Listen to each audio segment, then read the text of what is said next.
can see. Sir, we are doing master class regularly. Yeah, I know. Yeah, my PGT is also presenting, and we are guiding them and doing some good work.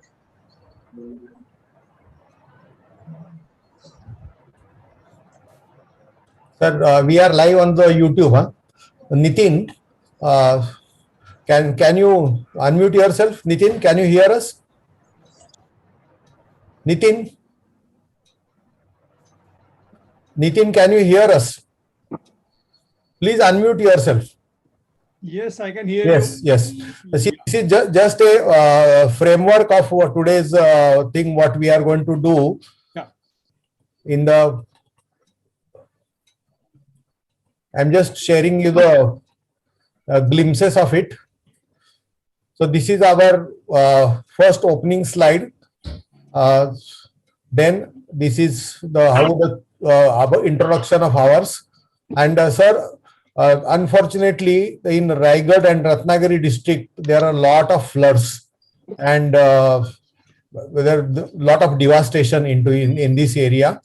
Then we are a special salute on occasion of Guru Purnima to Dr.B.B. Thakur sir, and then after his speech, then after Dr.Jayant Panda, our beloved friend from Odisha, and he is going to have his expert comments, and he is going to be panelist. And then I just introduced our rapporteur, Dr. Kunal, and then Dr. Patankar is going to take over. So this is the sequence. Once the meeting is over, this is the schedule, whatever the things which we discussed. And the last part of this program is going to be disaster management for our organization. So depending upon your schedule, you can be definitely, you are most welcome to attend this also. So these are our future CMEs, what we are planning. And our aim is to get as many speakers as possible from everybody. Can I request the participants to mute themselves?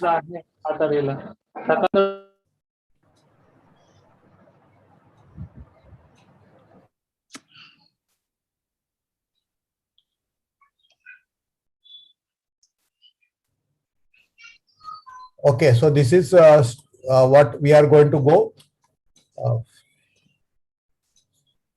These are our next 4 presentations which are lined up for our organization. So friends, it is exactly 6 o'clock in the evening, and on behalf of Association of Physicians of India Konkan chapter and Association of Physicians Navi Mumbai chapter, which is a proposed chapter which will be sanctioned soon, I welcome you on this meeting on July 27th from 6 to 8 p.m. We are very fortunate that on the eve of Guru Purnima, we have got a chief guest like Dr.B.B. Thakur, who is a past president of API, past dean of ICP, past president of Hypertension Society of India. We are also equally happy to welcome our guest of honor and panelist, Dr. Jayant Panda, who is a API governing body member. And we have got a very learned faculty today, Dr. Nitin Patankar from Thane. He is going to speak on nutrition, metabolism, what are the facts, what are the myths, and what are the mirages. I will be the moderator for the whole program. And we have got young brigade from our organization, Dr. Kunal Lala, who is going to be rapporteur, and he will assist in the process of question answers. Sir, we are a group of physicians from these 3 districts and part of Navi Mumbai. We are 500 in number. We are having 4 medical colleges with 3 colleges having postgraduate facilities, and lot many friends from other states also are attending this conference, not only on Zoom, but on YouTube also. And we have been live recording by omnicuries, who will be keeping this in their repository for the next 3 years. What is the aim of this activity? We want to increase the membership of live members as well as the student members. We want to promote Fellowship of Indian College of Physicians for the senior people. We want to encourage research, presentations, and publications at primary care and institutional level, and try to manage funding. That is sometimes a big part. And we want to collaborate with other academic and scientific organizations in Navi Mumbai and surrounding area so as to get all these activities in a very proper scientific and a rational shape. Last Friday was Guru Purnima. It is a tradition dedicated to all the spiritual and academic gurus who are involved, or they are enlightened human beings ready to share their wisdom, train their disciples with no expectation based on Karma Yoga philosophy. And they build up not only students but an institution or series of it, like what we are having today, Dr.B.B. Thakur. He is the chairman of Hridayam Foundation, both India and UK, professor and head of the department, retired from Muzaffarpur from Bihar. He is a past president of API, past dean of Indian College of Physicians, past president of Hypertension Society of India. He has edited dozens of books and more than 150 publications. He had delivered fantastic orations and 250 lectures which have mesmerized the crowds, and has received Dr. V. Parmeshwara and Dr. Jivraj Mehta lifetime achievement awards from Central API and several awards from different state chapters and organizations. He has been a member of Planning Commission, 10th 5-year plan for communicable diseases, member advisory committee of Central Council of Research of Unani Medicine, and member expert team of Kala Azar Government of India. Along with Dr. Shyam Sundar, Dr.B.B. Thakur has got a fantastic contribution to eradication of Kala Azar from India. So friends, with these few words, I also will like to introduce Dr. Jayant Panda, who is a professor in the PG Department of Medicine, SCB Medical College, Cuttack, governing body member of API, a very confident metabolic physician, and he has got more than 71 national and international publications. He is a principal investigator of many international and international trials. This is the way in which we are going to start our presentation, and our young brigade comprises of Dr. Kunal Lala, who is an obesity consultant in Navi Mumbai. He is a scope certified obesity consultant from World Obesity Federation. Its center is very unique. It is a center for excellence in obesity, diabetes, and rheumatology, Navi Mumbai. Faculty in Department of Medicine of Padma Shri Dr. D.Y. Patil Medical College, Nehru, Navi Mumbai, and is a medical director at Excellent Projects Private Limited, Navi Mumbai. So this is our young enterpriser next generation who is going to be the entrepreneur. So this is going to be the schedule. These are our next 4 programs which we are watching, which you will be watching on 29th of July, August 3rd, 3, 5, 10, 12. These are all Tuesdays and Thursdays. It is on rheumatology, preventing burnout, case-based discussion of life-threatening electrolyte disturbances, and promoting publications, research, and utilizing funding by Dr. Gurpreet Wonder, who is going to be the PRF head for our organization. So with this, friends, I stop sharing my slides, and I request our chief guest, Dr. B.B. Thakur, to start his presentation. Dr. Thakur, please. Dr. Sir, please unmute yourself. Good evening, friends. Good evening, sir. Dear Dr. Kulkarni, my friend Dr. Jayant Panda, Nitin, a renowned obesity expert, Dr. Kunal, Dr. Ajay, very dear delegates, I bring compliments from Bihar chapter of API to Konkan chapter of API and Navi Mumbai. Friends, the fundamental job of API members and API itself, as enshrined in the Constitution, aims and objects, is to educate and to bring knowledge, latest knowledge, to the remotest part of the country and to the last doctor in the country. And I'm glad to tell you that in the current adversity of corona pandemic, our team has transferred it into an opportunity. And every alternate day, we are holding such conferences, not only one, but almost daily multiple such CME programs are being organized. And I personally feel I have been in API for last nearly 30 years. I personally feel that these virtual programs are attended by more numbers of delegates as compared to the real program, which usually has many attractions for the delegates, like stalls, this and that, you know. So friends, I must I must thank at the outset Dr. Kulkarni for having asked me to be with you and learn about a topic which is very near my heart. And then having chosen such a nice, contemporary, needed topic.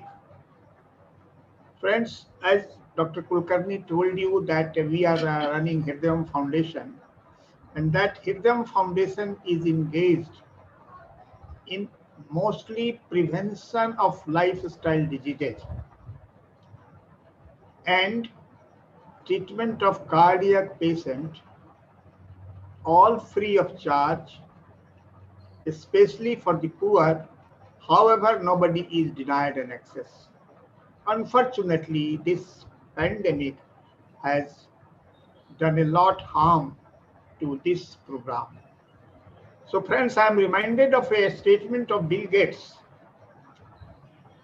that in the another decade, it is not going to be the infective diseases which will kill millions of people, but it will be something it will not be the war, etc., but it will be some infective disease. And you see, in a matter of 5-6 years, this devastation has come. Friends, already our metabolic health is already compromised, we already know. And there are all the components. We are the master and center point of all the components of metabolic disorders. And we have the credit of being the center point of diabetes. And my young friends will correct me, if I correctly quote, there are 90 million obese patients in our country, and that figure is before pandemic. And this pandemic might have increased it by maybe 5 million, I think, because if you are confined, this you see, lockdown has not only done harm to the economy, to the travel, to the transport, to the health, but also, you see, indirectly it has affected our metabolic health also, by not going to the for exercise, by not being the exercise places are not accessible, the gyms are not accessible, and at the same time we have been eating a lot. So this pandemic has done a lot of harm to us. And I'm also reminded of a fact told by Vivekanand ji, that I am not of the body. I am not of the body, my dear friends, please note the language. I am not of the body, this body is mine. But in the current, we have become slave of the body. And this slave of the, as we have become slave of the body, so naturally the metabolic health has further deteriorated. Our As Nitin will agree that the nutritional value of the food components have also drastically reduced, and that is how our immunity has reduced. So it has not only affected our all systems of the body, but metabolic health has been adversely affected. Microbiota is adversely affected. So I must congratulate again and again Dr. Kulkarni for having chosen this topic for a discussion, because the nutrition is the central point of health. If you are taking proper nutrition along with all other preventive aspects, then you can enjoy a better health. And this pandemic has affected our nutrition. So, friends, I will not take much of your time. At the end, I will like to congratulate the organizers, thank them, and I wish this Congress a great success. Thank you very much, and good evening. Thank you, sir. Stay healthy.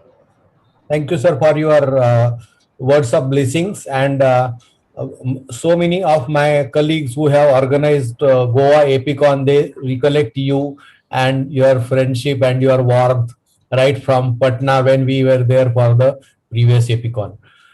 Friends, now can I request Dr. Jayant Kumar Panda to have his words of advice for all of us. Dr. Jayant Kumar, please. Thank you, Dr. Kulkarni. Actually, a good tradition that even in this challenging time, we are continuing academics. Our Gurudev is there, Professor B.B. Thakur is there, and recently the Guru Purnima has gone. We have taken all blessings of our seniors on the day, and this trend of continuing medical education and bringing academics to all of you, even in challenging time, virtually, is a very noble effort. I congratulate the API Konkan branch, and especially my good friend Dr. Shriram Kulkarni, Dr. Kunal Lala, and the whole team. And Dr. Nitin is there with very nice cases, and Dr. Professor Thakur is there with us today evening. Without much delay, we should start the discussion, contribute our feedback, and take up the academics further. Thank you. Thank you very much for involving me in this program. And I'm sure during this challenging time, it will go a long way to update all of us. Thank you. Thank you, Jayant. Friends, for all your information of all of you, Dr. Jayant is one of the leading force of API and ICP in Odisha and West Bengal. And he's a very good teacher. He has prepared multiple choice questions for many conferences. And if you see his background, that you can see his liking for the books. When I was talking initially, there was the screen was not visible. So what I'm going to do is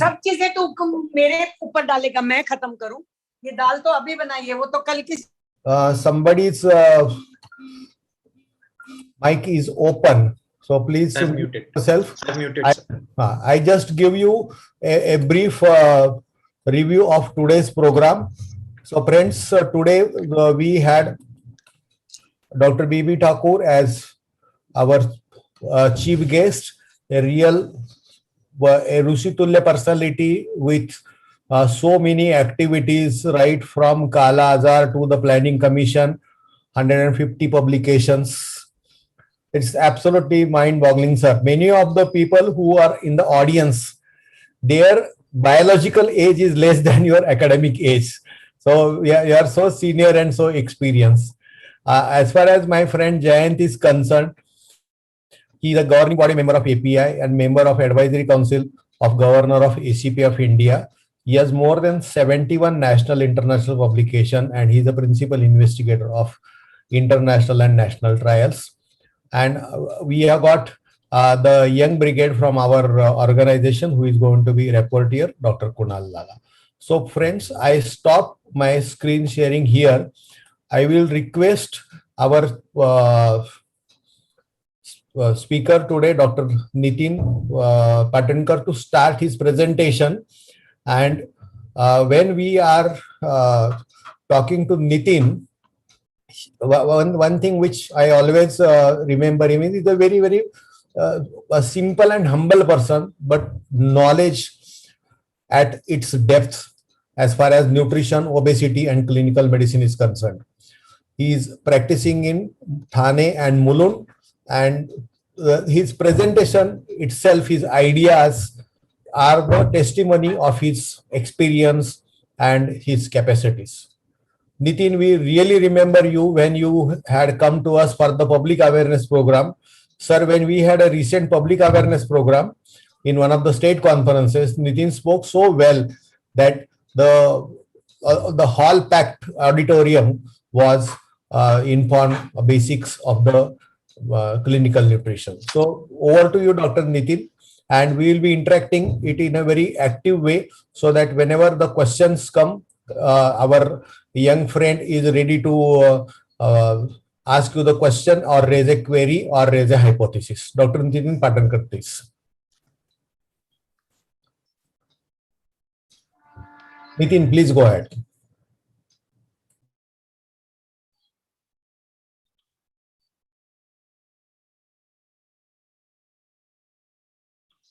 Yeah, am I audible now? Yes, sir. Yeah. So at the outset, I want to thank Dr. Shriram Kulkarni for calling me here to give the presentation. And I am really blessed to have Dr. B.B.Thakur, Guru Brahma, Guru Vishnu, Guru Devo Maheshwara, Guru Sakshat Parabrahma Tasmai Shri Gurave Namaha. Then Dr. Jayant Panda. It is a saying in Sanskrit that Guna Puja Sthanam, Guna hi guni me nachalinga nachavaya. So he is though young, but he is very tall and very senior by his experience and his work. And Dr. Kunal Lala, I know he is like a, what you can say, rising star in our API platform. And Dr. Shriram Kulkarni is our basically a philosopher and guide. So I am really humbled to be here. And what I've done is I will be finishing my presentation literally in 5 minutes. And I will be throwing some, what you can say, breadcrumbs, and Kunal can shoot questions depending on that. And I'm sure whenever I've met Kunal, Kunal has a lot of queries about everything. And sometimes I feel a little scared because he has got a knack of asking such poking and deep-rooted questions. So it is really, I'm really anxious. So let us start. The topic is really interesting: nutrition facts, myths, and mirages. So what I will do is, first of all, regarding nutrition, in India, at least where we stay in Maharashtra, there are two diets were really rampant, and people were almost divided into like political groups. One is on one side, one is on the other side, you know what. So similarly, people were always saying that eating every 2 hours is the best pattern of eating. And there was another group who was saying that eating only twice a day is the best form of eating.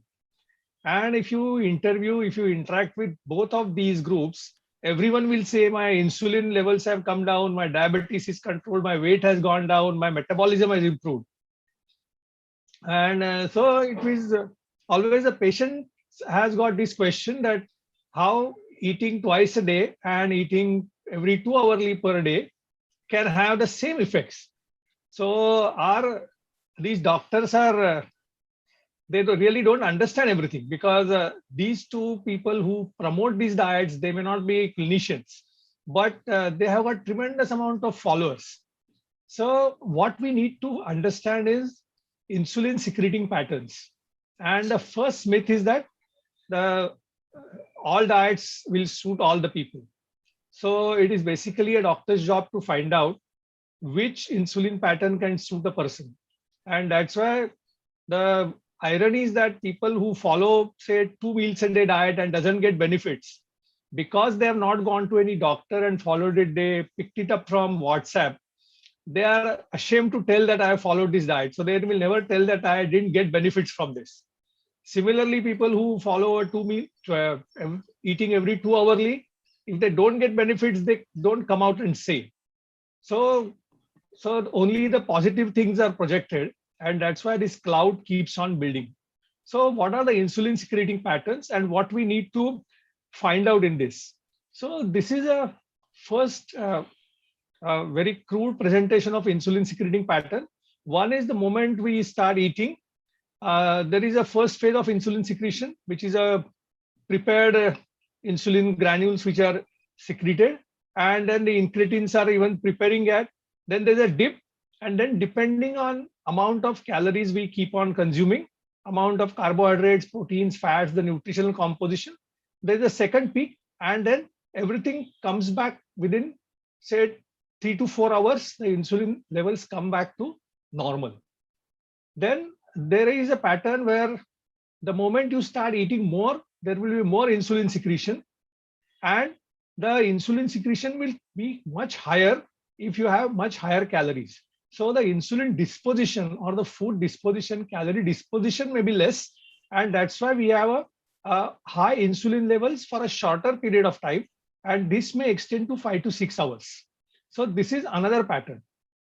Then if you look at the third pattern, which is also evident, that the beta cells are really not really responsive or sensitive to insulin. So you keep on eating, and ultimately at one particular point of time, it is something like you are like awake from a slumber, and then suddenly the insulin is secreted at a very large quantity, and then that insulin takes very long time to come back to normal. So it takes around 7 to 8 hours to come back to normal. So if we go back and find out, if you have somebody who is into this pattern where the insulin secretion is more but comes back into normal range within 3 to 4 hours, we don't want that hyperinsulinemic peak. And so this is a person where it is suitable to eat every 2 hourly, but very small quantity of meals. While if you go to this pattern, they are the people who can eat a little larger quantity, and then the insulin secretion relatively less dependent on the quantity of food that you're eating. So that's why it has been promoted that you can eat everything within 55 minutes, and then the insulin secretion will be there. But it is not true, because you will get a severe insulin peak, and especially if you are diabetic, the insulin resistance is also there. So they will have a very high sugar levels, high insulin levels, and then that will remain longer time. Then they will go into hypoglycemia. So the concept of time in range is just goes to the wind. So we have to first find out which pattern the person may be going through. And in today's scenario, we have the CGMS machines where we can ask to keep records, and then we can find out which foods are suitable. And if anybody is interested, they can go and see, I think, TED Talk, which title is "What is the Best Diet for Human Beings?" and which has shown on CGMS that some people respond very well to bread. Their sugars don't go high, while they eat something like a low glycemic index food, but still their sugars can go very high. So it's highly individualistic how the person will respond to particular food. And knowing the glycemic index of a single food has no meaning, because we don't eat only a single food. So it's basically how a complex food our body responds. And I can share with you, I had one patient where we had done a CGMS and found out that every time the patient takes beer with food, the peaks of sugars remain very low. So that girl asked me, is it indicative that my body demands beer all the time with food?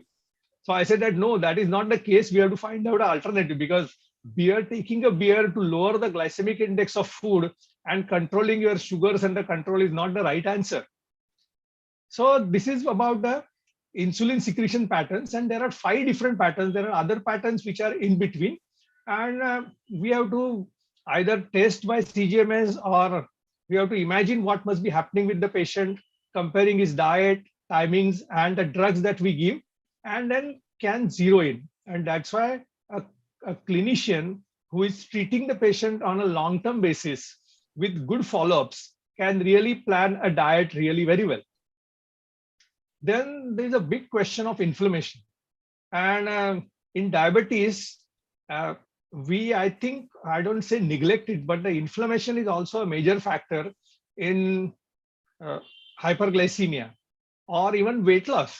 Because if the insulin levels remain high, then the weight loss is less. Even the inflammation is higher, then the weight loss is not there. So we have to tackle inflammation also. And especially in post-COVID scenarios, we are seeing that inflammation is driving the sugars at a very high levels. And there are other markers or other symptoms of inflammations are also seen.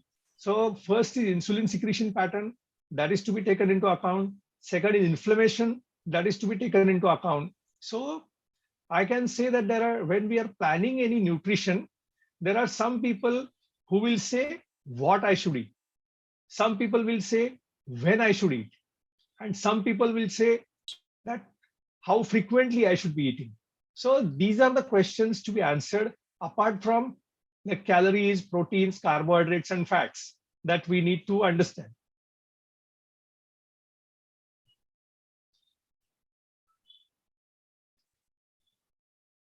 So anybody wants to have a good review of what happens post-COVID?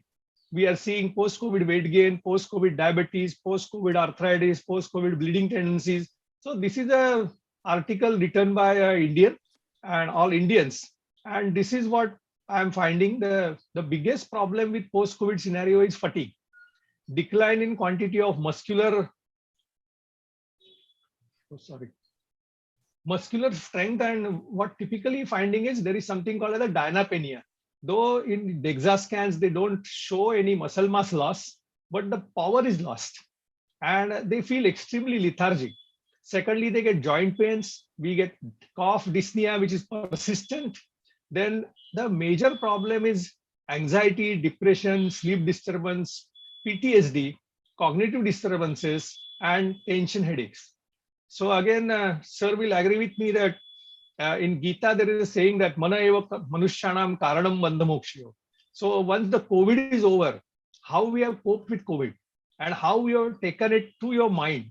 But that now the mind-body medicine is going to become the front runner of how we treat the patients, because it's not only calories or not only physical therapies that are going to work, not only chemical therapies that are going to work, but it's basically how we tackle the mind.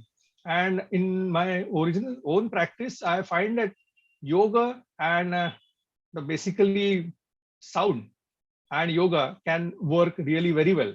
Then patients can have palpitation, chest pain, thromboembolism, chronic kidney problems, and the hair loss is the biggest problem because that is the most common thing that is being seen. People are complaining of loss of hair in bunches, and everybody is worried that whether they will become bald now. So once they come to me and they ask whether I'm going to become bald, they are really relieved that even without COVID, I have lost hair at a much earlier age. So they say, okay, if the doctor is having this baldness, we are not worried. But that is their concern, and specifically females. And there is something called the telogen effluence, that suddenly the shift of this hair growth, static and falling cycles are shifting gears. And that's why we are finding a lot of hair falls. And this is combined with immunity. This is a very, what you can say, a money-making machine, that immunity. Nobody understands what is immunity. Nobody understands what is cell-mediated or humoral immunity, or what are antioxidants, what are intracellular, surface antioxidants, but everything is promoted as immune building and people are taking in tons. So that again, Kunal can ask the panelists and everyone about what are their experiences. But this is what the complaints we are seeing regarding nutrition, and everything about this, people are taking different nutrition for different problems. Then again, I have just noted down what are the things that are happening here. So let us come to the first case. This is a post-COVID patient. He is working from home for 18 months, has weight gain, and recently detected to be diabetic. Now, I am seeing this quite often, that post-COVID diabetes, when even in COVID times, the sugars were normal, people were worried that diabetes can cause COVID much more, though it is not true. If the sugars are controlled, they don't get diabetes, but still they are checking their sugars, and suddenly post-COVID, when they feel relieved, they find that they are diabetic. And this diabetes, even fasting, is not like borderline, or nobody can come and say that this is a mild diabetes. This is florid diabetes. That is sugars, fasting sugars about 200, postprandial sugars about 300. So this person also has got a similar scenario, and he was overweight, but now he is coming into the category of obesity. The acanthosis is now visible. Then he was started on insulin, sulfonylureas, and pioglitazones. He has further weight gain, then starts a gym, added proteins. Those they're very popular proteins. You get 5,000 rupees a dabba for proteins, and people who take these proteins, they don't understand that if you don't use those proteins for muscle building, ultimately that, like Sarvadeva Namaskaram Keshavam Pratigachati, all nutritional products, all macronutrients that we take ultimately become fat and they get stored into our body. So the further weight gain has occurred, and proteins can cause weight gain if you don't match with exercises. Then he approaches an advertised based agency and loses 10 kg, but loses skin around face, develops lethargy and disturbed sleep. Now we'll take this one point at a time. If the patient has recent detection of diabetes mellitus, now he's a middle-aged patient, so can it be attributed to post-COVID diabetes? So Kunal, you can take a poll, or you can, people start opining. Actually, anyone can pitch in here. Our dignitaries out here. This can be, sir, if in my personal opinion, this can be either case scenario. There is a lot of COVID patients develop COVID diabetes for a temporary phase also. And a lot of people develop, the sugars become high because they receive a lot of steroids while they are affected with COVID. So those kind of patients generally revert back to normal. But in this specific case, like you're mentioning, definitely he is a person who is developing diabetes and may continue because of the factors also, metabolic components also. Kunal, I will ask I would you, request, yeah. Kunal, I will ask to pitch in here one point, that whatever steroids are given, now they are stopped for almost 2 months or 3 months. So you won't develop hyperglycemia because of steroids after 3 months. Oh, of course. And hyperglycemia can be when you are giving steroid, but now the steroids are off for 3 months and patient is having hyperglycemia. So where you can place this? Can we ask Jayant bhai? Yeah. Actually, congratulations, Dr. Nitin, for the nice presentation.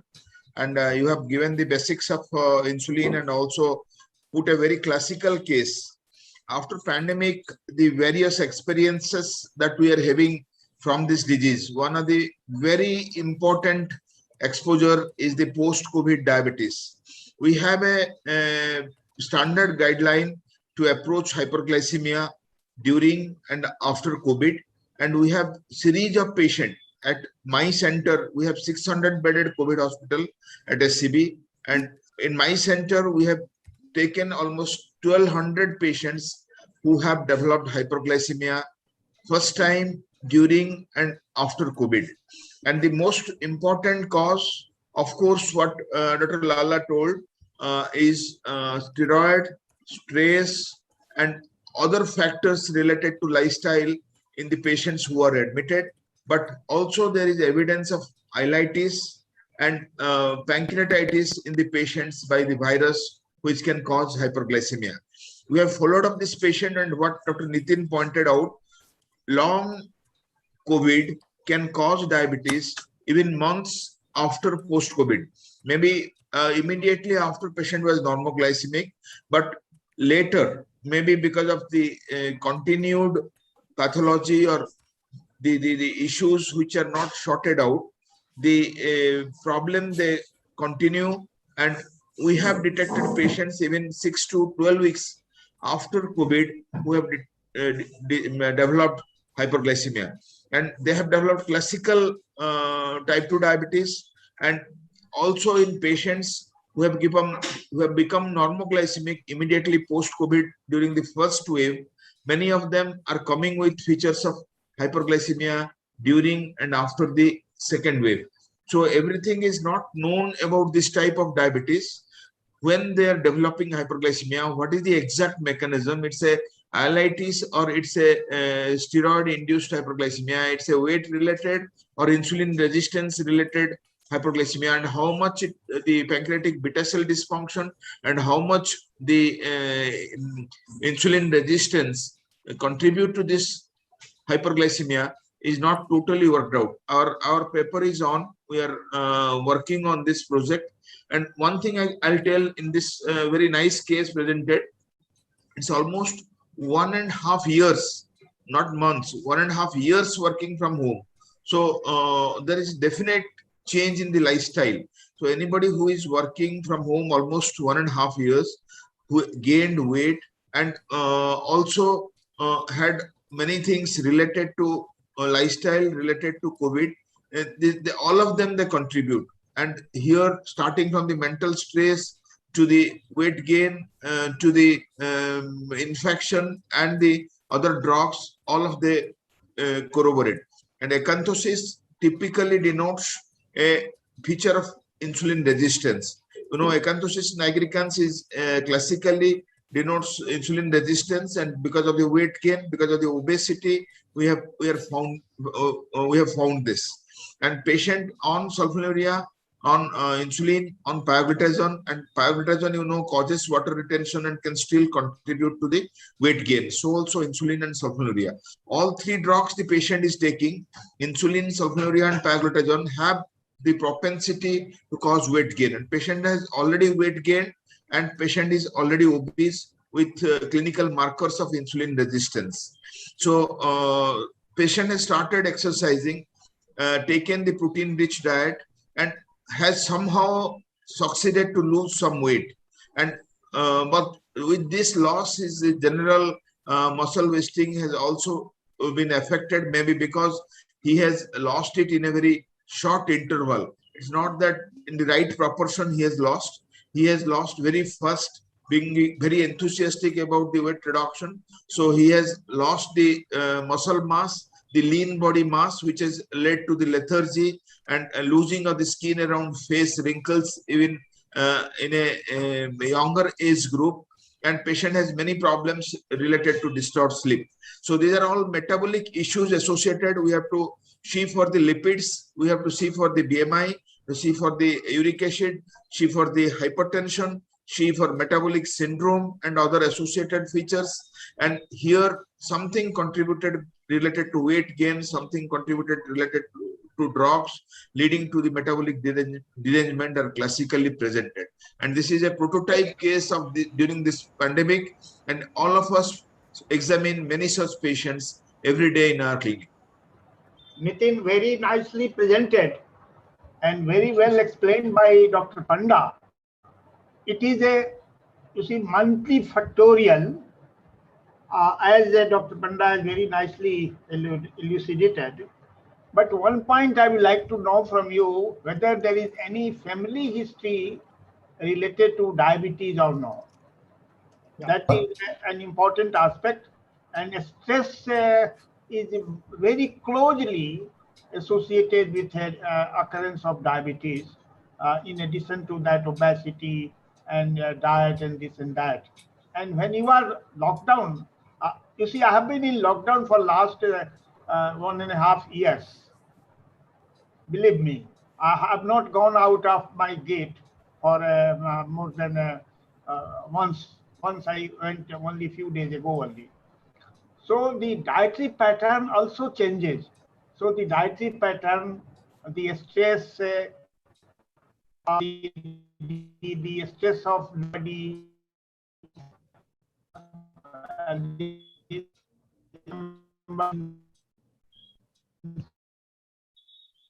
I think sir's connection. Is there anything that can point out some family, you see, background?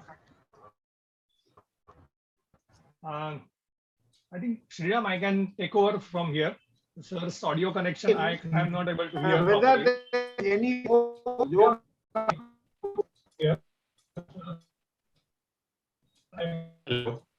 Yeah. So see, there are now two questions here. One is personal experience again, that when people are not having COVID and our teleconsultations began, so people were teasing us that because people are in the house and there are so many families who were using this period as if government sanctioned holidays. So they were preparing so much of rich foods at home and then ordering everything. So everybody thought that their lipids, sugars, and weight will go above their roof. But I can say fortunately or unfortunately for diabetologists, their levels were remaining normal. But post-COVID, this all scenario changed. So as Sir said, it can be stress related. Now the question is, when patient has obesity, and we know that obesity can cause hyperglycemia or aid hyperglycemia, aid in insulin resistance, aid in inflammation, which are again all these like pathognomonic features of post-COVID scenarios. Will you give anti-obesity drug for controlling this weight? Because this is a very acute phenomena. And if you can control weight with sugars at the same time. So that is the first question to all learned members. And secondly, when the patient was given insulin, sulfonylurea, and pioglitazone. So my idea is you should give insulin, but not sulfonylurea and pioglitazone. That is what I want to start the discussion on, because hyperglycemia itself can cause inflammation. Hyperglycemia can itself cause damage to beta cells. So in these scenarios, the hypothesis or the proposition is you give insulin for a short period of time, as we give it for a new onset diabetes. For 2 months or 3 months, you give insulin, then stop, and that can control on diet and exercise. So you may be reversing this condition, or you are preventing the diabetes. So that is one scenario. No sulfonylurea, no pioglitazone, but you can use other drugs which are non-beta cell stimulants. But give insulin, so to give beta cell rest. And secondly, use anti-obesity medicines, at least like alpha-cyclodextrin, so that you can manage their weight along with sugars. So Kunal, again, we can take from Jayant, Panda. Shriram was raising hands. So Shriram, what is your take on this? Yes, Nitin, your two questions, I think we'll discuss later, but I want to discuss these last two words in the slide. Yeah. The last word is lethargy, and the next word is disturbed sleep. So sleep disturbance is such a horrible situation in post-COVID time, and it is very difficult to control, difficult to treat. We have got Dr. Iyer with us. So can I request him to have his comment as far as whether sleep and COVID, that is a real double whammy, or it is going to add to the mortality and add to the morbidity? Dr. Iyer, please. Dr. Iyer, you have to unmute yourself. Yeah, I have unmuted. Thank you very much, Dr. SV. Sir, Dr.B.B. Thakur, sir, namaskaram. Dr. Jayant Panda. Dr. Ramanathan Nair, sir, namaskaram. Dr. Iyer, namaskar, namaskar. Sir. Dr. Nitin Patankar, good evening. Thank you very much. Sir. And Dr. Kunal Lala, thank you very much. Seeing all your faces after a long time, nearly 1.5 years, I think we are not met, so at least we are seeing, and so many things have changed on the face also of several people. I feel honored to be invited to talk on this regarding the sleep and the COVID and the relation to metabolic functions. Now, it is not appreciated, I don't know why, that sleep is a metabolic regulator. These several metabolic interactions and hormonal release, they are dependent upon the depth of the sleep and also on the circadian effects of sleep. So we have had a lot of examples. I didn't do my consultation during this time of COVID because I am running 68, 69. So I was avoiding the consultation. But now what I am seeing, I've recently started my practice to some extent. And then we are seeing these patients of post-COVID. Now, yesterday I saw one patient who is hardly 33 years. His father had an episode of COVID and he died. And he was my patient. He had ischemic heart disease, diabetes and everything. Diabetes, ischemic heart disease, angioplasty done. He had evidence of obstructive sleep apnea. I did a sleep study about 6-7 years ago, but he never appreciated that. And then he succumbed to COVID. His son also suffered from COVID. And after that, he has developed very severe diabetes, as you have pointed out. And this guy is also having history of loud snoring for more than 3-4 years and has been ignoring this thing.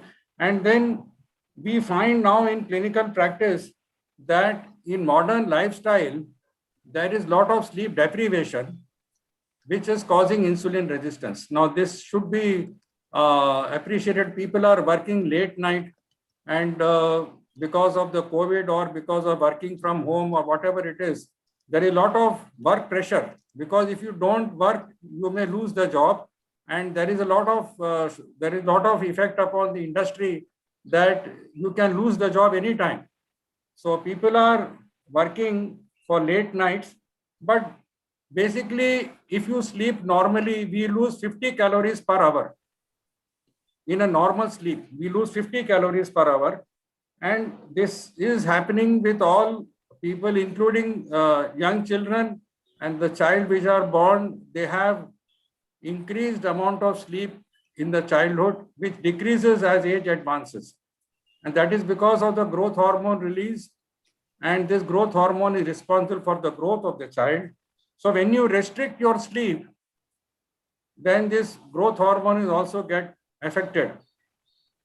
The other thing which is affected is the secretion of TSH. If you restrict your sleep, the TSH goes up. So many people who are sleep deprived, they get their morning TSH level done and they show a higher level. And they are labeled as patients of hypothyroidism. And they start taking thyroxine.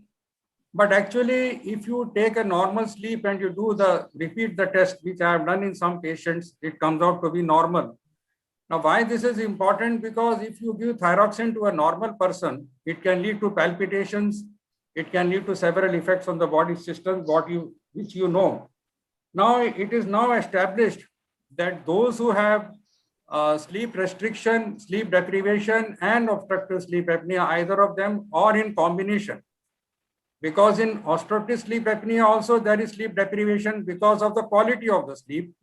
And sleep deprivation of modern lifestyle is actually the deficiency in the amount of sleep. So both ways, quantity and quality, is causing insulin resistance. And patients of OSA, recent research has shown that patients of OSA are more prone to get COVID infection. And they get very severe infection. And they often succumb to the infection. So my own colleagues from Gujarat, doctors who have my RMOs when I was working in Gujarat, he was a gynecologist and he was using this machine. He had obstructive sleep apnea and he was using the CPAP in sleep, and he got COVID because he was actively practicing. And then unfortunately, this was not disclosed in the ICU that he is having this. So I talked to the intensivist over there in Surat. I told him that this guy has underlying obstructive sleep apnea, but he was not aware, and the helmet for giving the non-invasive ventilation was not available in Surat. And unfortunately, I don't know the reason, but that boy died of attack of COVID. So he was only 54 years old, gynecologist. So many things we have learned. And what I would suggest here, that even if you do a glucose tolerance test with sleep restriction, then it will be having a poor glucose tolerance. If you have normal sleep and you do a glucose tolerance, then it will be normal in many subjects. So therefore, the fasting blood glucose, which we measure as one of the parameters for diagnosing type 2 diabetes without doing the postprandial, If you do the postprandial in sleep restriction or in sleep apnea, then you will find the fasting is higher than the postprandial. Now people will start complaining to you, I am had my food and it is low. I was not taken anything and it is high. This you will find in practice. And this is because of the poor quality sleep, which raises the blood sugar in the morning. Then thirdly, what we talk about, the loss of muscle mass. Now, loss of muscle mass, I have written in my hypothesis way back in 2003 when Dr.B.B. Thakur was an active president in Varanasi. We have shown that type 2 diabetes is a part of, is like aging, where the blood glucose level increases normally with age, and also there is loss of muscle mass. So I would like to conclude in short that the sleep has to be recognized in clinical practice with metabolic functions. It has got effect on all hormones. And there is a pulsatile secretion of the growth hormone in sleep. And when you grow old, your sleep becomes less and you start losing the stage 3 and stage 4. Therefore, you start losing the growth hormone, and the aging process is possibly because of this. And if you improve the stage 3 and stage 4 in aging process, you can possibly retard aging process, which I have shown by using the CPAP. If you can increase the stage 3 and stage 4, and therefore you retard the aging process. I will not say you can stop aging, you can only retard the aging process. And therefore, in conclusion, my friends, this sleep has to be understood in a deeper way in relation to COVID, because it has got immune functions. So they will only diet, where Dr. Nitin Patankar told people are consuming tons and tons of protein. Immunity is also dependent upon healthy sleep, a normal sleep also, and that is also important. So with these short comments, I thank once again Dr. S.V. Kulkarni and all my respected seniors and friends. Thank you, sir. Dr. Iyer, you have very rightly pointed out all the aspect of disturbed sleep. And you will agree also that it also affects the satiety and the appetite hormones. And those who are sleeping, having disturbed sleep, are obese, rightly said, they have, this inflammation, insulin resistance. They are more likely to have hypertension, diabetes per se, without any other reasons, and CAD, heart failure, and pulse rate variability. So these all are mostly related to sleep disturbed, and we are not paying proper attention to the sleep aspect. So very rightly pointed out about sleep. Thanks a lot. Thank you, sir. One last point, Dr. Kunal Lala, one last point, very important for as far as Dr. Nitin is concerned regarding diet. If you have sleep deprivation, particularly REM sleep deprivation, that means when the patient sleeps around say 11 o'clock and gets up at 4 o'clock for some reason, then they start working. So if you have REM sleep deprivation, that increases the appetite, and that the patient, you can see these patients eating their food very fast in the marriage functions or outside. You can see in hotels who are eating very fast. You can diagnose REM sleep deprivation by their eating. So this is just to add on whatever I told. Thank you, sir. Thank you, sir. Thank you for that added point. Dr. Nitin, in this case, I'll come back to you for the last few things which I mentioned, that the person goes to gym, gets some protein, then person is approached by some advertised agency and who help him lose some weight, but again he's having lethargy and again different symptoms. So how often do you see patients who are already coming to the physician after they have been through the whole world? They go to a maybe some fancy dietitian, or they go through supplementations, they take immunoboosters. And Dr. Kunal, yes, sir. Before you take up this point, I have a very valid answer to Dr. Nitin's point, what he had put at that point of time. Gradually, we are moving towards sleep now. But he had put that how to plan the treatment of this patient. I'm just putting a point here before we go to this point. The first thing, when a diabetic has weight problem, before planning any anti-obesity drug, it's important that we have to choose anti-diabetic drug in such a way that it will protect the weight very much. We have a wonderful group of drug. You know about GLP-1 agonist, we know about SGLT2 inhibitors, and these drugs work so wonderfully. A combination of SGLT2 inhibitor and GLP-1 agonist in this patient will not only control the blood glucose, will manage the weight so well that the patient will be feeling healthy, not lethargic, very active. Weight will be minimum 3 to 5 kilos less in a month. And at the same time, the HbA1c and other metabolic parameters will be normal. That I like, instead of giving insulin, pioglitazone, and sulfonylurea. And I agree with Dr. Iyer that metabolic problems can cause sleep disturbance, and sleep disturbance can cause metabolic problem, both way. And it's an important part of the physiological function which has to be restored. Yeah. So Nitin, please go ahead. Yeah. So coming back to the proteins or the whey proteins that are usually given. So first of all, we must understand that when we say whey protein, we have to look at what kind of a whey protein, whether they are something called the isolates, whether they are concentrates, or whether they are just whey proteins. So we have to make a habit of reading the labels. And usually we have to conduct sessions for patients because there are so many things are opted from internet or Amazon or some kind of a thing that unless you read the labels, you won't know anything. Because many times it is mentioned as whey, but it may be having soya protein or a milk protein, casein protein. So whether they are really taking whey protein. Secondly, when they are taking proteins, how much proteins they are taking.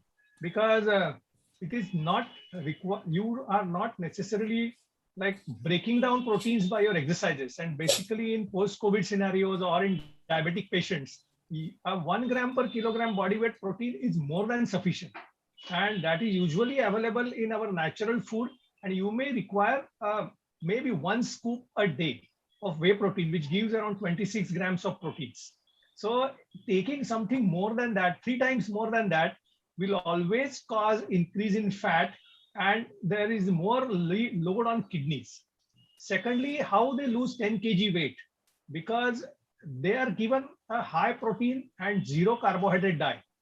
So what happens in this is basically proteins can give maximum satiety, and patients are basically breaking down carbohydrates. So in the initial period, every gram of carbohydrate which is stored in the body, it's stored with 3.5 grams of water.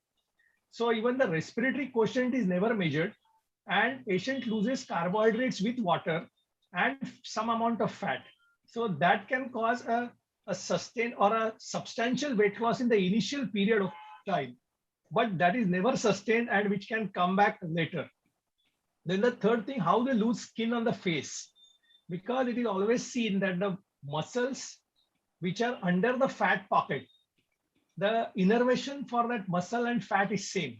So as we talk about fast twitch muscles or slow twitch muscles, type A fiber, type B fiber, or red muscle and white muscles, whatever the name you give, the firing rate of the muscle and fat is same. So whenever you do exercises, whether you do abdominal exercises or running, it's a generalized response. And the muscles that have got very high level of activity, like hands and face, these are the muscles that are maximally moved. The fat over these muscles are lost first. And that's why the abdominal fat and the hip fat goes last. So it is something like a commerce principle. The first in, last out. And that's why people are really worried when they start doing something, because this principle is never explained to them. Secondly, coming back to lethargy, we have to distinguish between lethargy, malaise, and fatigue.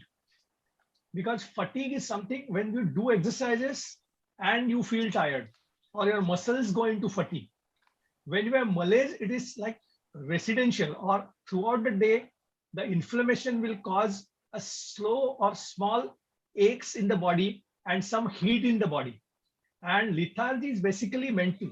So you don't feel like doing something. And that can be related to your sleep disturbances or nutritional deficiencies, basically.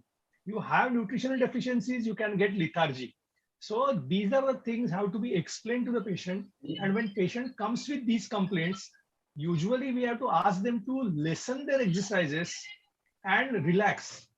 And regarding the disturbed sleep, this is again a practical experience that there is a pranayam called as Bhastrika pranayam, and which is really useful for inducing sleep.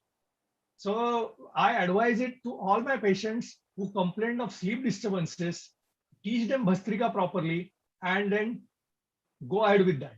So this is about this case. Any comments, questions? Otherwise, we'll go for the next case. Sir? Thakur, sir? Can I just talk for a minute? You have rightly explained, and regarding Bhastrika also.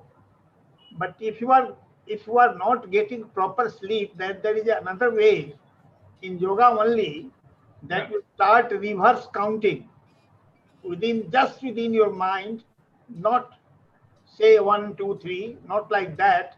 If you start reverse counting inspiration and expiration both way, then possibly from 51 to 0 you will not be able to reach. And if you say if there is some disturbance at the 25 or 24 you have forgotten, then you have to start it again from 51, and then possibly you will not be able to reach 0. And all relaxation exercises are you see important for sleep. And I was delighted to know of your Dhwani yoga.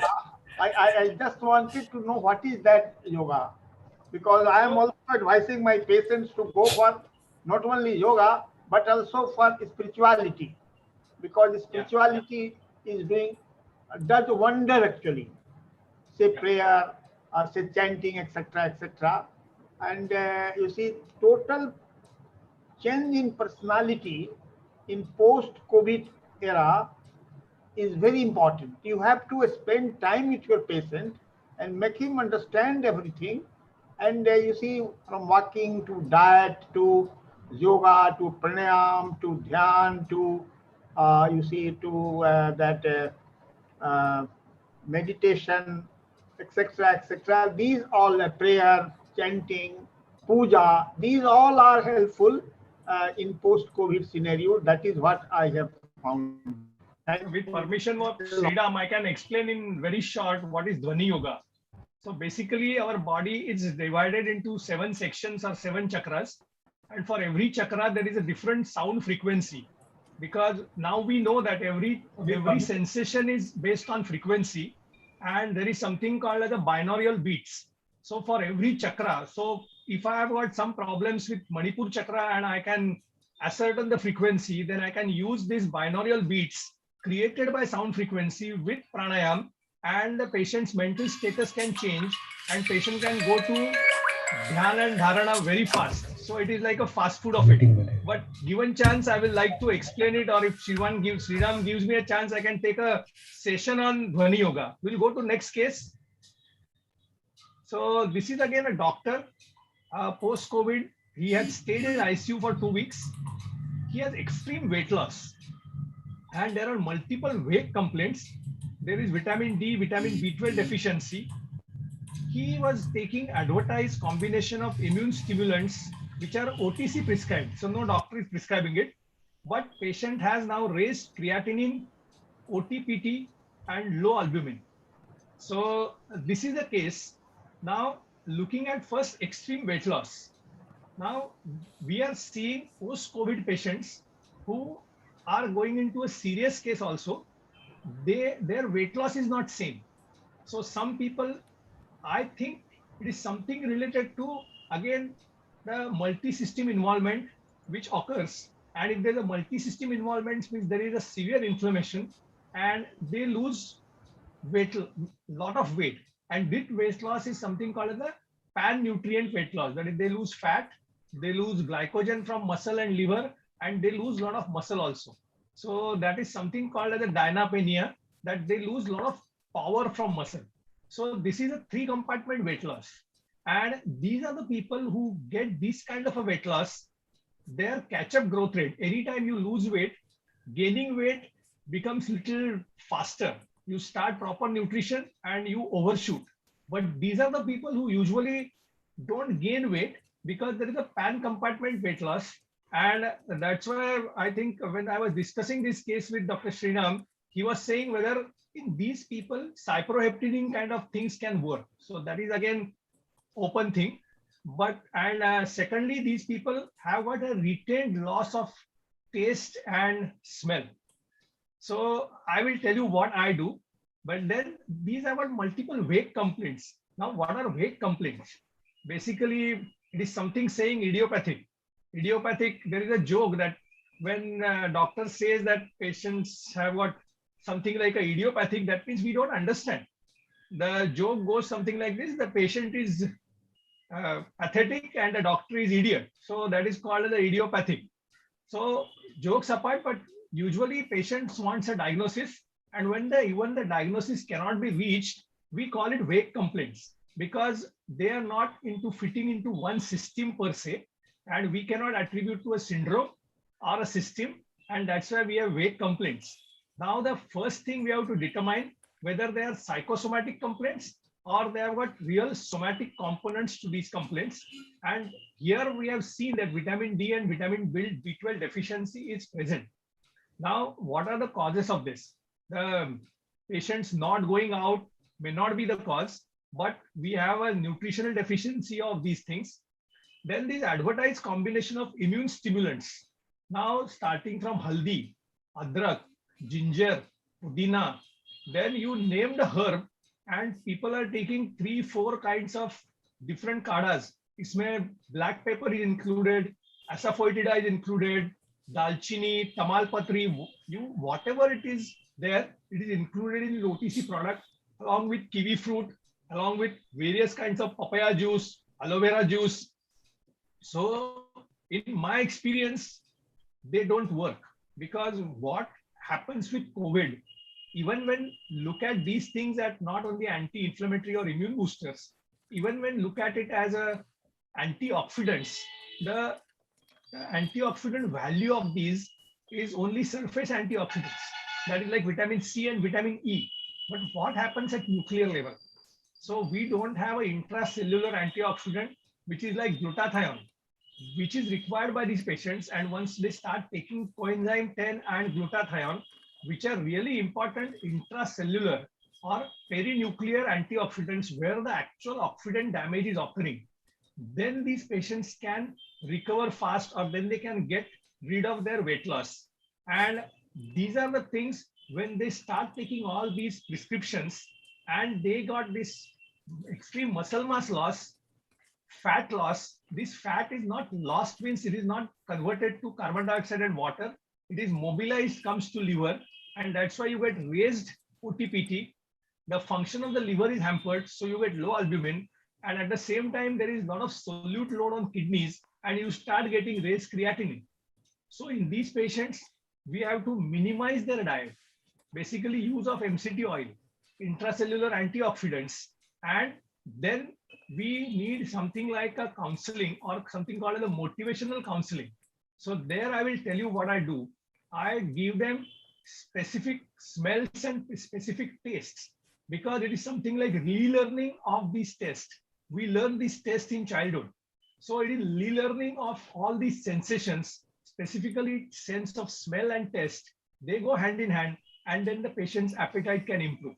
Now it is open to seniors and for criticism or opinion. 30 seconds, sir, or maybe 15 seconds. I have an experience of 2 of my patients who were taking a lot of Gilloy and other types of immune booster substances, and they finally landed with all these complaints, all these bad features that you have enumerated, and got admitted in Dr. Sarin's institute in Delhi, and there was a lot of difficulty in getting them back. Liver was affected, kidney was affected, and finally the reason was found to be that you see immune booster of some of the Babas also, and like that. I will not go into the details and let others. Can I come in? Yes, please, Jayant. Again, congratulations, Dr. Nitin. Very interesting scenario. We have many doctors who have not only admitted, had a very severe course of the disease, and here is such a case story. Almost 2 weeks, the doctor has stayed in the ICU. Very unfortunate. The caregivers are always at risk because the disease proximity is very close for the doctors when they come in contact with the patients. And this weight loss we can attribute to many causes. We have seen lot of hormonal imbalance, including the growth hormone, including glucagon, including the cortisol, many hormonal imbalance in patients post-COVID, and this sarcopenia, which causes extreme weight loss. We forbid the patient for active exercise. Many patients active exercise post-COVID have become sick and lost their life also. So in this situation, the doctor has lost weight maybe because of ICU related issues or chronic disability, long-term chronic critical care in the ICU, or related to hormonal imbalance. And this vague complaint is very common, especially insomnia, the loss of appetite, lot of stress, and non-specific pains and aches in body are so common.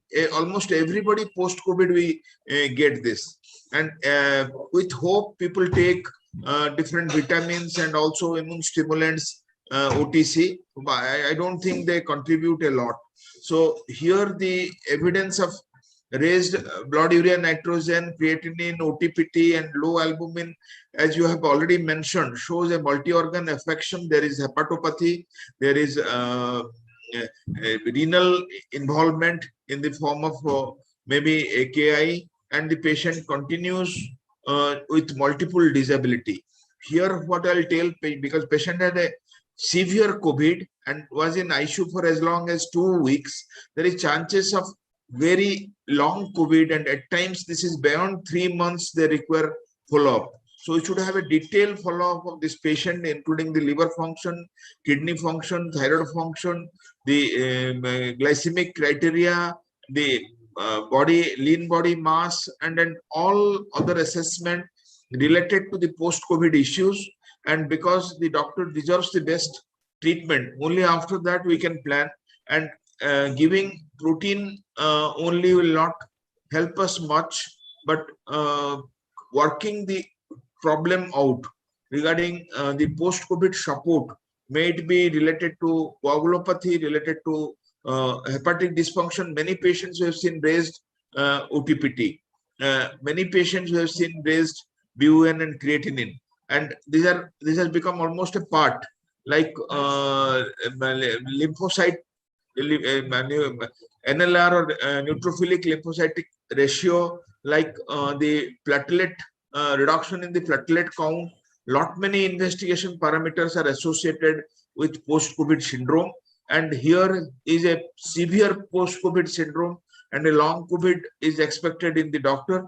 So we have to completely work out all the hormones and the metabolic parameters and plan the treatment, and he may take up to maybe 6 months, 1 year for the complete recovery, what I feel like.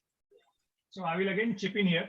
So what we plan for such patients is basically a diet rich in medium chain triglycerides, because they can bypass liver, they can be utilized directly by all the tissues, including kidneys and heart.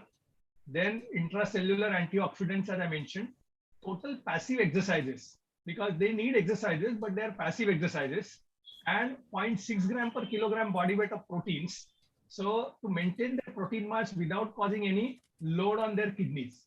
So this is what we usually do. And as you said rightly, the course never hasten the course, in fact, retard the course of recovery. So let them recover very slowly, and then these patients can recover much better. And a DEXA scan along with all other parameters, because in DEXA scan now we get relative skeletal muscle mass index. So in large group of muscle, basically leg muscles, if the muscle mass loss is severe, then even the passive exercises are done very slowly. So this is how I try to manage these conditions, because any hormonal deficiency is there, it is very difficult to replenish those hormones. So we have to just keep a watch on that. What do you say, sir? Yeah. Very, very well approached, Dr. Nitin. And this is a very common scenario, as I have mentioned. And what you tell is clearly appropriate for such a scenario, and it will take us long to rehabilitate this doctor. Sir, in such a scenario, what are your take on supplementing these patients with vitamin during the recovery phase, like zinc, vitamin D or something? You see, vitamins have a role once there is a deficiency. Initially, when we had no medicine to give, there was proposition of zinc, vitamin D, A, C, because they are all immune building vitamins. But those who take a sumptuous diet, take a balanced diet, and have not any debilitating protein losing enteropathy or any disease interfering with absorption and the assimilation of the vitamins, patient should not be deficient. So only in case there is deficiency, suppose patient is anticipated to be deficient in vitamin D, zinc, C or A, he should be or she should be supplemented. It's not that everybody is deficient and giving in. I have seen people taking 3-4 times more than the recommended dietary intake, and they are the people, even it exposes to mucormycosis, and then they are the people who have many immune derangement also.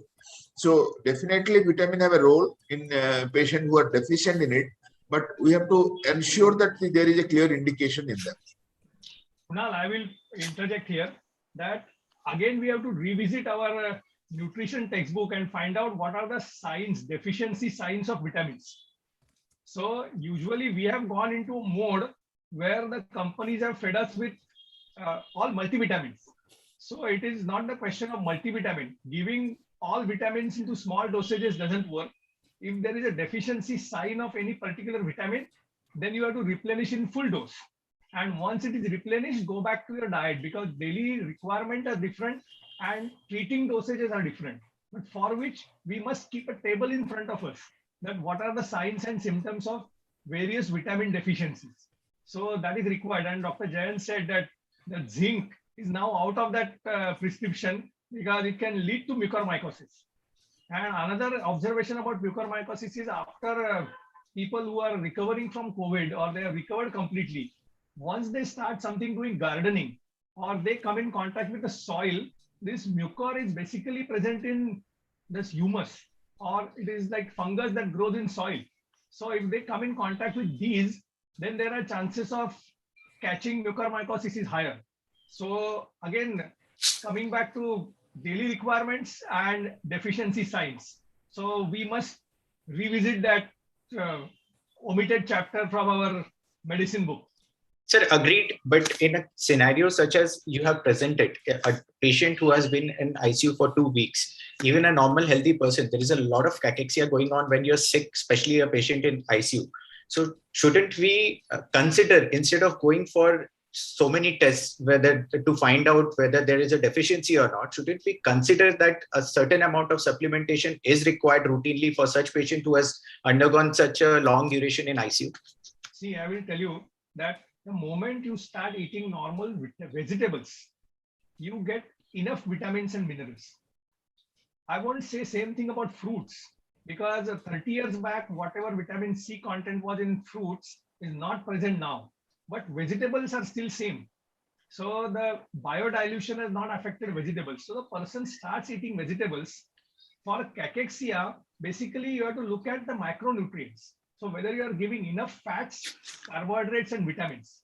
And these are the people who require more carbohydrates, proper carbohydrates, and protein intake around 0.6 gram per kilogram body weight, and you really can look at vitamin deficiency. I'm not saying that you do all the test of vitamins and minerals, but see, if you are giving any protein supplement, usually it is for averages, it is supplemented with vitamins and minerals.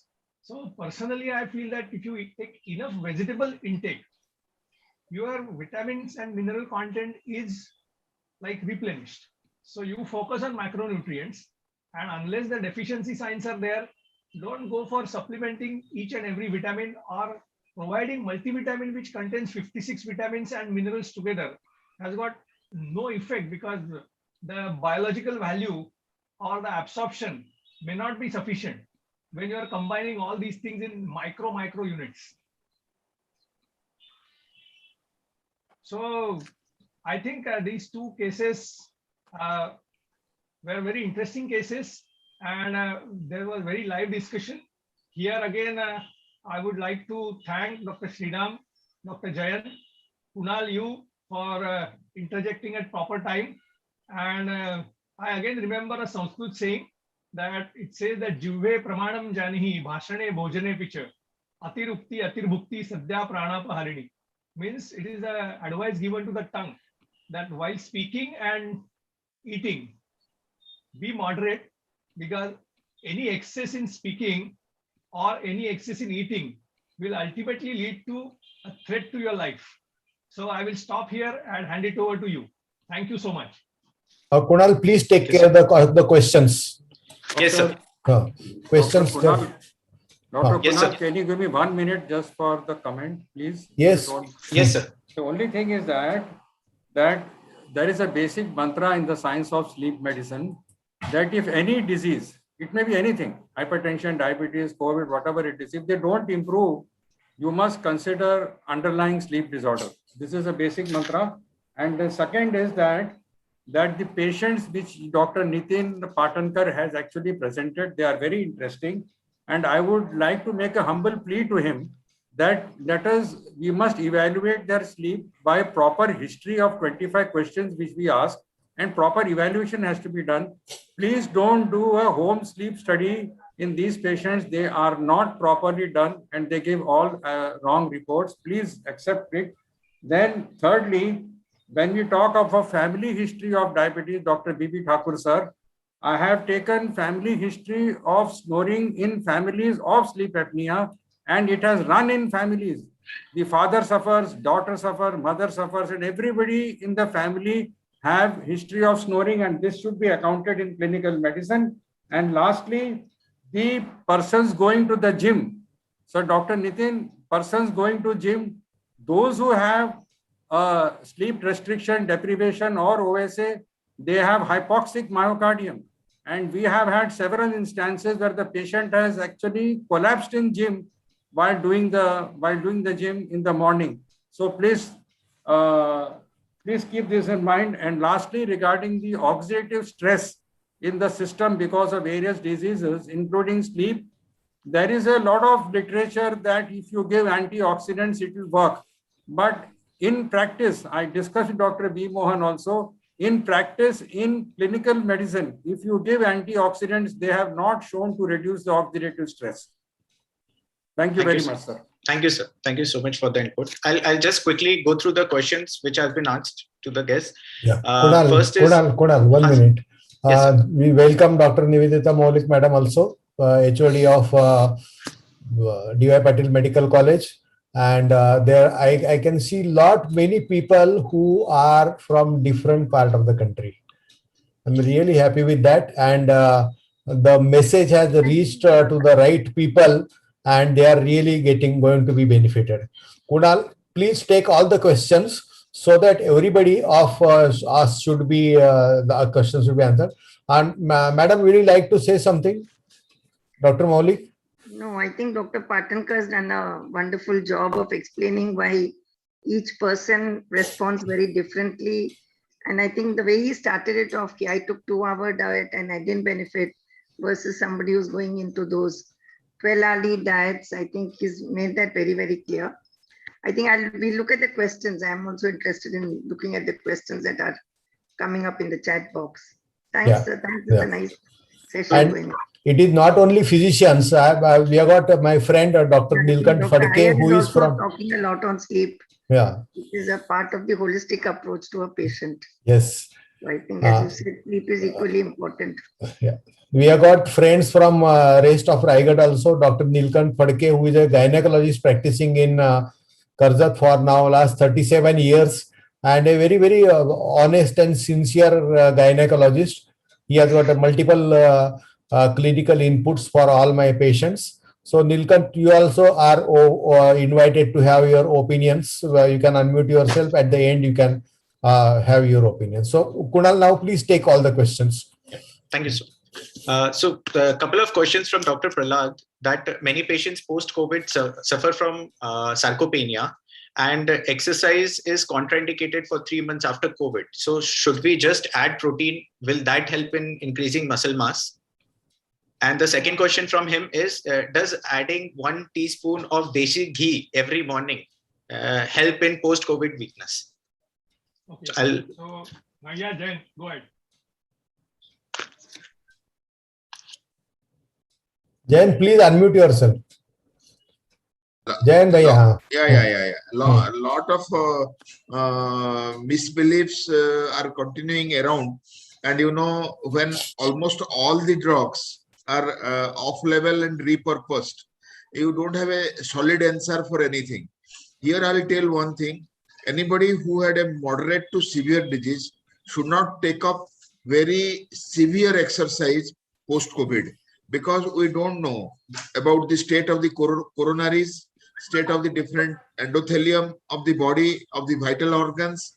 So if we put them to the stress test, it may happen that complications may precipitate. And we know many people have developed complications because of over-enthusiastic cycling, treadmill, and exercising post-COVID state. So what you have to promote is a graded exercise.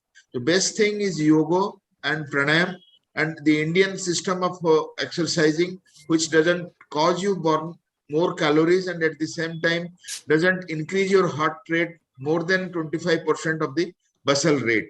So that is recommended till 3 to 6 months. Previously, post-COVID was defined to 3 months, and now it is beyond 3 months also, depending on the severity of the illness. So severe exercise should be avoided, which can result in catastrophe. Small graded exercise can be taken. Second thing, regarding the protein, you see, those who are not protein, we ask everyone to avoid carbohydrate, because carbohydrate gives unnecessary calorie and just aids the weight. But protein has its own limitations.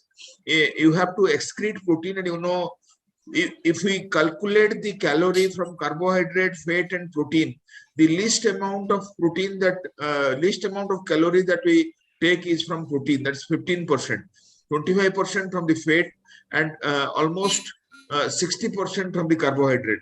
And keto diet contains only fat diet. So taking more protein again can result in more amino acid, and that can have renal complications, that can have other repercussions in the body. So protein definitely we encourage, but the carbohydrate restriction should be there. Protein can help the sarcopenic muscle by graded exercise. So not that directly protein will help muscular growth. So there should be some isotonic exercises, and that can help the sarcopenia along with the protein-rich diet. Regarding the ghee, it's a saturated fatty acid, and we don't expect the ghee to work wonders in a post-COVID state, because we want a balanced saturated, polyunsaturated, and monounsaturated fat. That's why the concept of ghee had come. So from a very common belief, from a very common practice, Indian households, they use ghee, and in that way it can be used, but expecting that it is very beneficial post-COVID is wrong. So what we do, we have to do moderately, and we should not expect any miracle from these practices which are regularly done in our households. Thank you, sir. Thank you, Kunal. Just for everybody's information, Dr. Prahlad Banchekar is my classmate, table mate from Mirage Medical College 1974 batch. He has recently suffered from COVID mucormycosis and is still strong man out of it. And he is the leader of Cyclist Association of Sindhudurg district. He used to cycle 50 kilometers a day or more before his COVID. So Prahlad, don't worry, you are going to be completely all right and you are going to be fit as what you were. At the same time, I welcome my elder brother, Dr. Suryakant from Kankauli, because he was the first person who started his MD medicine practice in Sindhudurg area along with Dr. Edkar. So these are the pioneers who have spent their life in serving the real rural area. Suryakant, Taishete, we are really proud of you. You have built up an institution by itself, and Prahlad, your cycling will definitely help you to recover faster. Kunal, over to you. Good to hear, sir. There are so many inspiring people joining amongst us. I'll just go to the next question. Kunal, that is by Dr. Bindu. Kunal. Yes, sir. That question, if you want to be really technical, if you want to write down a diet and how much protein should be taken by post-COVID patients. So anytime when you are having cachexia and you want to recover, there is a ratio, something called as a calorie to nitrogen ratio. So you find out the nitrogen content of your food and calorie to nitrogen ratio maintained around 120 to 130. So that is the right amount of protein. So not arbitrarily giving 0.6 or 0.8 gram per kilogram body weight, because patient has really lost a lot of muscle mass. So we may not know. So that is one thing. Secondly, regarding you ask about ghee.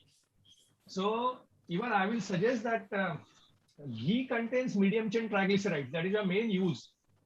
And then ghee also contains short chain fatty acids, which are really useful for distal colon. The distal colonic bacteria can use these short chain fatty acids and then they can improve the colonic health. So even the probiotic health can improve. So you can have a moderate quantity of ghee, but I would suggest that when we are taking vegetables, you add some amount of olive oil and flaxseed oil to that. And there is a very funny story about flaxseed oil. The flaxseed oil contains short chain omega-3 fatty acids. But if you add short chain omega-3 fatty acids, they will prevent the formation of arachidonic acid, that is the inflammatory acids, from omega-6 fatty acids, which are abundant in all our vegetable oils. So you need a short chain fatty acids at the basal level. So a good practice will be 2 spoons of flaxseed oil, 2 spoons of olive oil, and 2 spoons of liquid ghee in a day in your diet will complete the MCT, MUFA, and PUFA. And at the same time will act like a great anti-inflammatory thing also. So that is the use of ghee in our diet. Yeah, go ahead. Thank you for the input, sir. We'll go to the next question, which is by Dr. Bindu. She wants to know, what do we recommend for the elders for them to get good sleep, and does melatonin hormone help in sleep? I think Dr. Iyer would respond to this question. Thank you, Dr. Bindu. This in elderly, you must know that the sleep is affected both in quality and quantity. As age advances, the sleep duration decreases, but actually it doesn't decrease. It is actually redistributed. So they may sleep less in the night time, but they may sleep during the daytime. And this redistribution is normal. So after taking food or lunch, they may go to sleep. That is number one.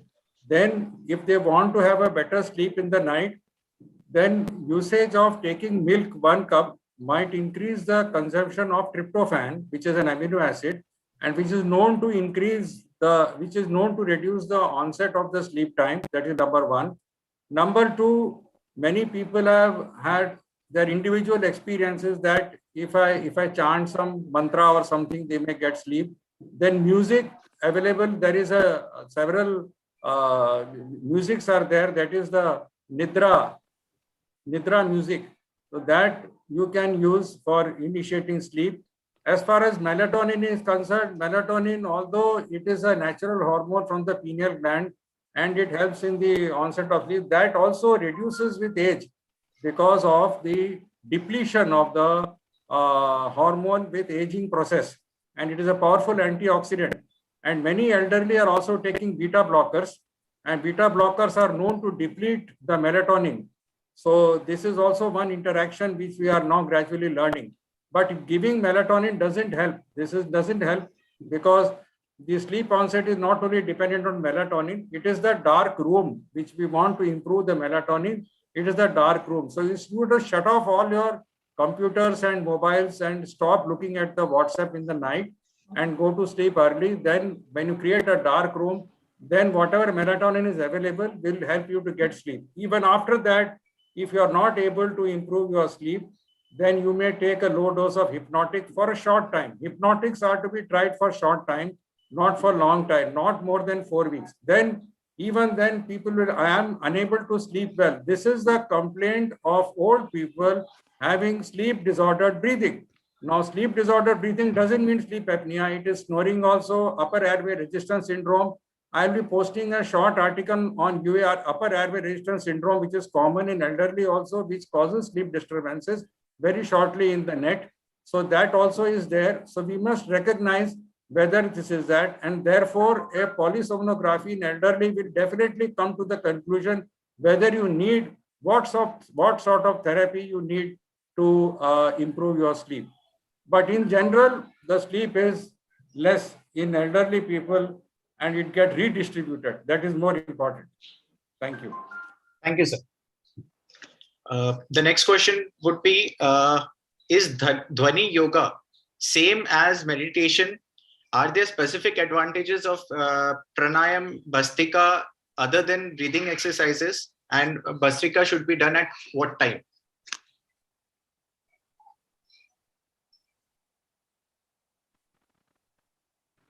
Dr. Nitin, you would be taking this question?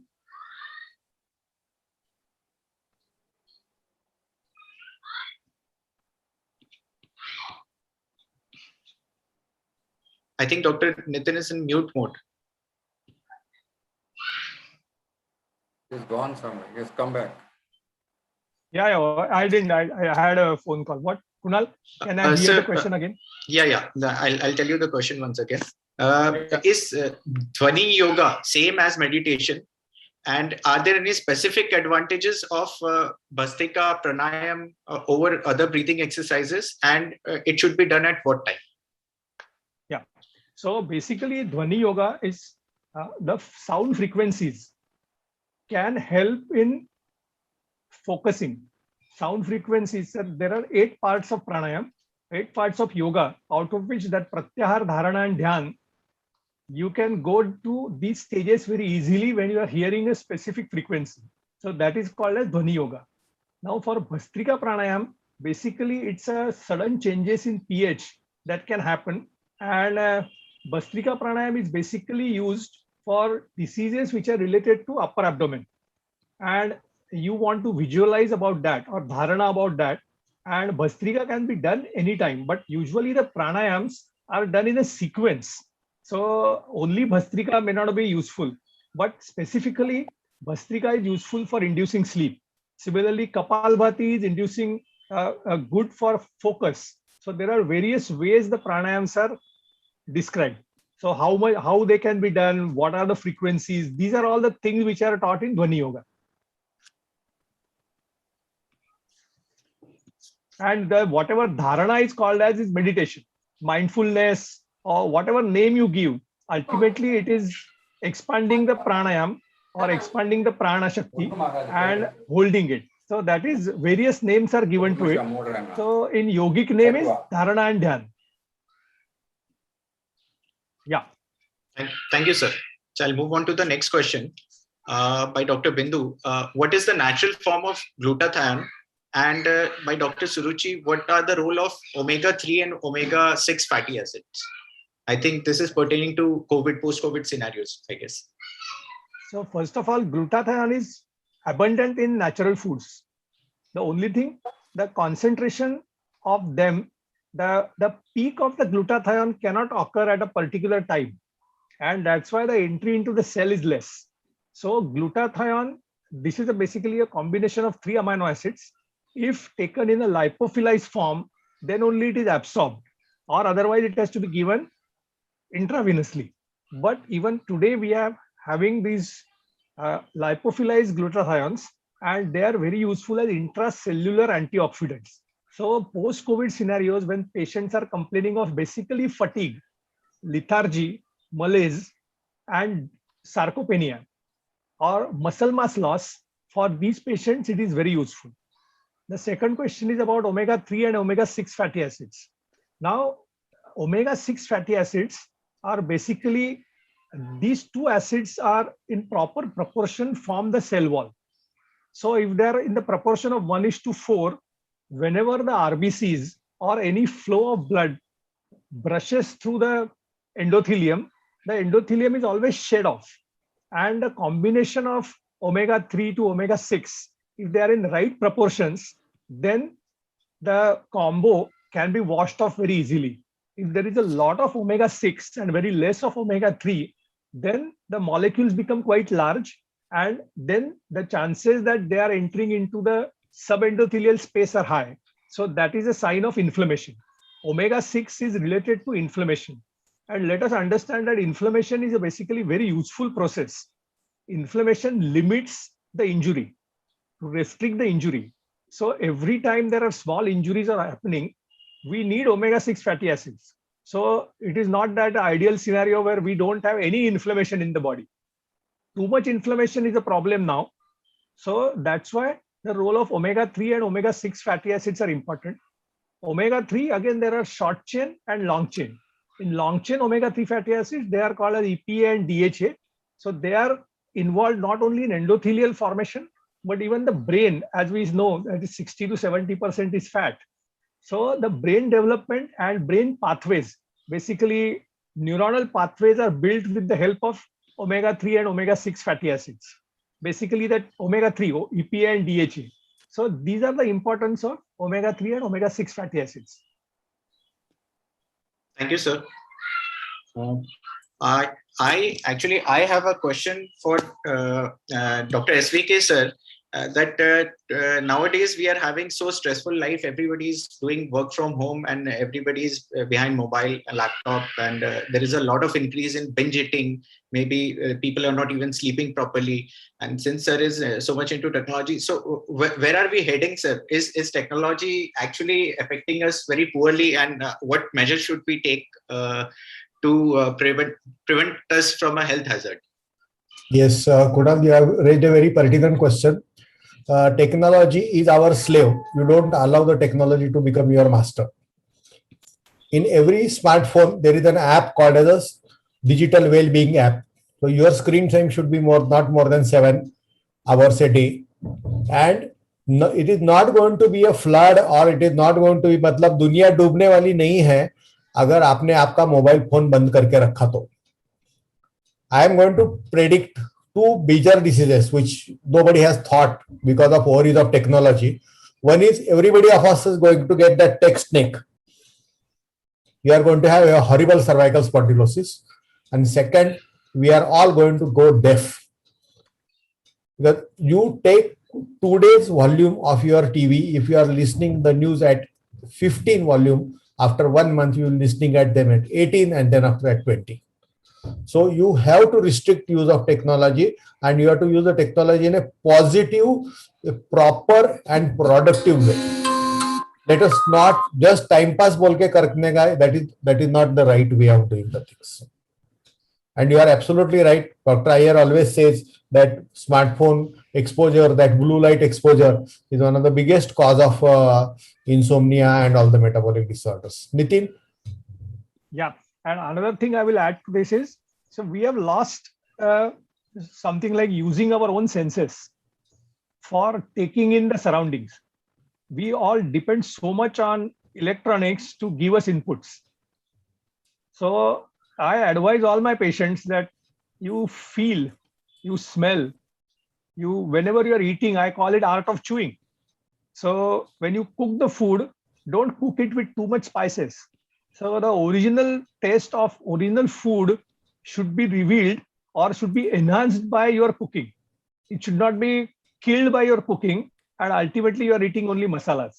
So basically, we have 5 senses, and enjoying those senses or enjoyment, or I call it 3 basic things that we are missing. First is hope, happiness, and serenity. So if you learn or if you teach your kids to have these 3 things in mind, then the technology use can be reduced. And that I've seen in house, in person, and few of the people who listen to me.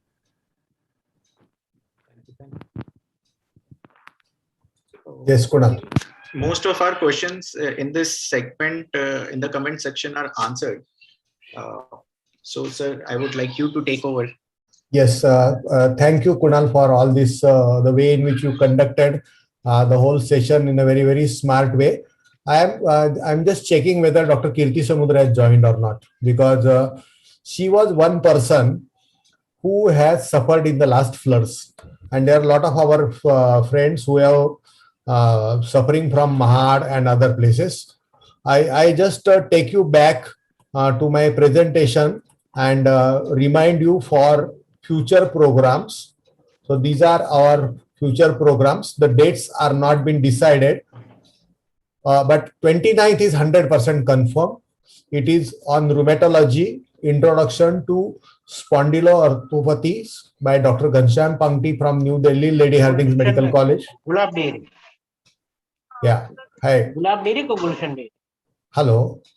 Somebody has kept his mic open. And we've got a young aspiring rheumatologist from India, Dr. Abhijit Danbe. जो वाशीला road जातो तो सरळ यायचा त्याच्यानंतर